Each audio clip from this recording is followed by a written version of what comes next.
আসসালামু আলাইকুম। জানি এখন বাংলাদেশ ভালো নাই। আমাদের দেশে একের পর এক দুর্যোগ, অপরাজনীতি, বিভিন্ন কারণে আমরা বিভিন্ন সময় বিভিন্নভাবে ক্ষতিগ্রস্ত।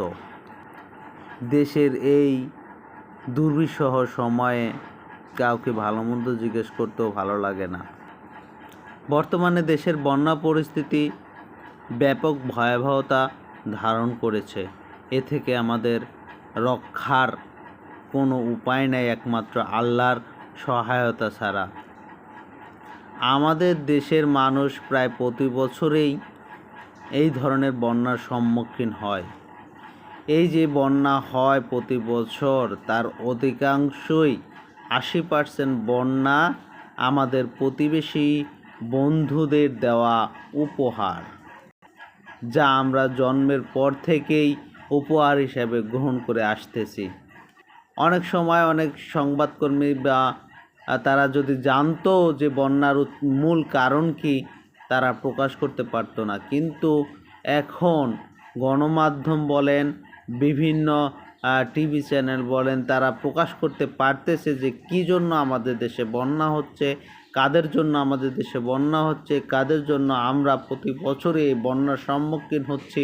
তারা এখন প্রকাশ করতে পারতেছে। তাদের ভিতরে একটা স্বাধীনতা আসছে, যেটা কিনা গত কয়েক বছরে এই ধরনের কোনো স্বাধীনতা ছিল না। বন্যার কারণ যদি কারো জানাও থাকতো, কেউ বলতে পারতো না, কিন্তু এখন সেটা বলতে পারছে। তাই আমাদের এই উত্তরণের সময়েই একটা কঠিন সিদ্ধান্ত নেওয়া উচিত। হয় একটা নির্দিষ্ট চুক্তির মাধ্যমে পানির একটা সুস্থ ব্যবস্থা করতে হবে, যেটা কিনা আমরা জন্মের পর থেকেই শুনে আসছি, কিন্তু তার কোনো সমাধান এখন পর্যন্ত হয় নাই, যার উপহার হিসাবে আমরা প্রতি বছরই বন্যার পানিতে ভাসছি। তাদের ইচ্ছা মতো তারা যেটা চাচ্ছে, তারা যেটা করতেছে।